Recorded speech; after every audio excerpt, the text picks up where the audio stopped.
नमस्कार, मैं साक्षी। स्वागत है आपका हमारे चैनल पर। बिहार में दलित वोटों के लिए जंग छिड़ी हुई है। एनडीए और महागठबंधन ने अपना जोर लगा रखा है। हालांकि एनडीए में हम वाले जीतन राम मांझी की पार्टी और लोजपा रामविलास वाले चिराग पासवान के बीच टशन देखा जा रहा है। दूसरी ओर मायावती की बसपा जैसी पार्टियां भी हैं जो दलितों के हितैषी होने का दावा करती हैं। इस बीच बिहार की राजनीति में एक नया मोड़ आया है। भीम आर्मी के प्रमुख और आजाद समाज पार्टी के राष्ट्रीय अध्यक्ष चंद्रशेखर आजाद ने विधानसभा चुनावों में उतरने का ऐलान किया। पिछले कुछ वर्षों में चंद्रशेखर एक प्रभावशाली दलित नेता के रूप में उभरे हैं, जिनकी छवि एक आक्रामक, मुखर और संघर्षशील युवा नेता की है। ऐसे में कहा जा रहा है कि उनका ये फैसला दलित राजनीति के भविष्य को प्रभावित कर सकता है। जेएनयू में राजनीति विज्ञान के सहायक प्रोफेसर हरीश एस वानखेड़े अपने एक लेख में कहते हैं कि चुनावी महत्व के बावजूद दलित बिहार में आर्थिक अभाव और सामाजिक असमानताओं में फंसे हुए हैं,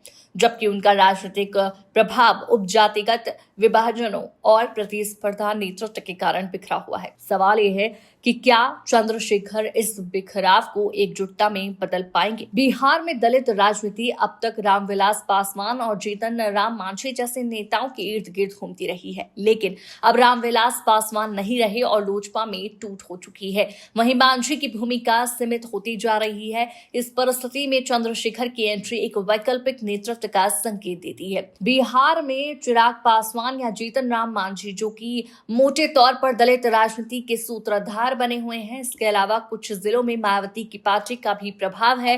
हालांकि जानकार बताते हैं कि चंद्रशेखर थोड़ी मेहनत करें तो मायावती का विकल्प बन सकते हैं, जैसा प्रयास उन्होंने उत्तर प्रदेश में जारी रखा है। मायावती का प्रभाव सीमित तौर पर रहता है, खासकर उन इलाकों में जो उत्तर प्रदेश से सटे हुए हैं, जैसे बिहार के कैमूर, बक्सर और रोहतास जिलों के कुछ विधानसभा क्षेत्रों जैसे चैनपुर, मोहनिया, रामपुर, भभुआ, बक्सर जैसी सीटों पर बीएसपी का असर रहा है। भले ही बीएसपी ने बहुत सीटें ना जीती हों, लेकिन कई जगहों पर हार जीत में उसकी भूमिका निर्णायक रही है। लगभग हर चुनाव में मायावती की बहुजन समाज पार्टी अपने उम्मीदवार उतारती है और 4 से 5 उम्मीदवार जीत भी जाते हैं। यह अलग बात है कि बाद में उन्हें बड़ी पार्टियां हाईजैक कर लेती हैं। अब चंद्रशेखर आजाद इसी जगह पर कब्जा करने के लिए बिहार में उतर रहे हैं। बीएसपी ने साफ कहा है कि वो ना एनडीए में जाएगी, ना इंडिया गठबंधन में वो अकेले चुनाव लड़ेगी। इस ऐलान से एआईएमआईएम यानी ऑल इंडिया मजलिस इत्तेहादुल मुस्लिमीन प्रमुख असदुद्दीन ओवैसी के थर्ड फ्रंट बनाने की पहल को बड़ा झटका लगा है।